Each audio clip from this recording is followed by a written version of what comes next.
আসসালামু আলাইকুম রহমতুল্লাহ।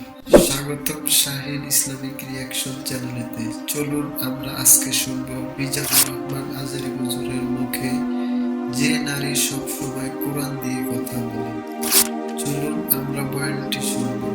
ওকে, so guys, ভিডিওটি সম্পূর্ণ দেখুন। ফিরতেছেন, হঠাৎ দেখেন এক বয়স্ক মহিলা চাদর গায়ে দিয়ে শুয়ে আছে। উনি কাছে গেলেন, যে সালাম দিলেন, আসসালামু আলাইকুম রাহমাতুল্লাহ। সালামের উত্তরে বৃদ্ধা মহিলা স্বাভাবিকভাবে উত্তর না দিয়ে একটা কোরআনের আয়াত তেলাওয়াত করলেন। তিনি তেলাওয়াত কোরআনের আয়াত দিয়ে কাওলাম মির রাব্বির রহিম, দয়াময় প্রতিপালক আল্লাহর পক্ষ থেকে তোমার প্রতিও সালাম। এটা একটা কোরআনের আয়াত। এবার আব্দুল্লাহ বড় জিজ্ঞেস করলেন, এখানে কি করেন আপনি? এই প্রশ্নের উত্তরও ভদ্রমহিলা একটা কোরআনের আয়াত তেলাওয়াত করে দিলেন। উনি তেলাওয়াত করলেন, সেই মহিলা যে কোরআনের আয়াত আল্লাহ দিয়ে যার পথ খুলায় দেয় তারে পথ দেখানোর কথা বলে। মানে বুঝাইতে চাইলেন আমি পথ হারাই ফেলছি। মানে উনি এমন ভাবে কোরআনের আয়াত চুজ করে যাতে উত্তর হয়ে যায়। তো এবার উনি জিজ্ঞেস করলেন, পথ হারাই ফেলছি, আয়াত থেকে এটা বোঝা যায়, তো আপনি কোথায় যাচ্ছেন? উনি আবার একটা আয়াত তেলাওয়াত করলেন, সুবহানাল্লাযী আসরা বিআবদিহি লাইলাম মিনাল মাসজিদিল হারামি ইলাল মাসজিদিল আকসা।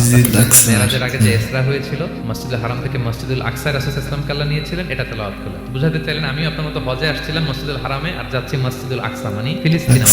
আয়াত এমন ভাবে উনি পিক করেন যাতে করে উত্তর হয়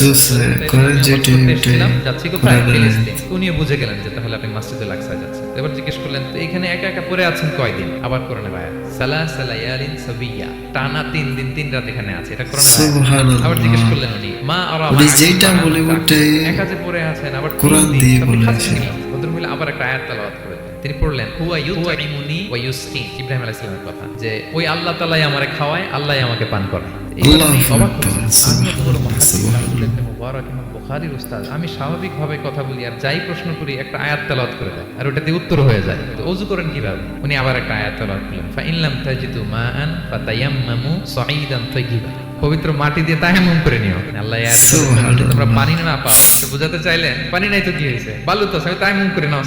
এবার উনি আর যাবে কোথায়? এবার জিজ্ঞেস করে বলছে, আচ্ছা মা এবার বলেন, আমি আপনার সাথে যে কথা বলি আপনি এইভাবে কথা বলেন, কিন্তু জিজ্ঞেস করলে কোরআনের আয়াত বলেন কেন? এটার উত্তর উনি আর একটা কোরআনের আয়াত উনি পড়লেন। মা, ভিডিওটা যদি ভালো লাগে একটা লাইক করে রাখবেন। আল্লাহ বলেছেন তোমরা চ্যানেলে যাই আসলে এটা লিখে রাখার দুই কাজে রাখি আছে, তুলে রাখে। তার মানে আমি যে তোমার সাথে কথা বলতেছি প্রত্যেকটাই তো রেকর্ডেড হয়, রেজিস্টার্ড হয়। তো এমন কিছু বলি যেটাতে সওয়াব হয়, যেটাতে ভুল না হয়। আল্লাহু আকবার। সুবহানাল্লাহ। ওকে, সবাই সুস্থ থাকবেন, ভালো থাকবেন, আল্লাহ হাফেজ।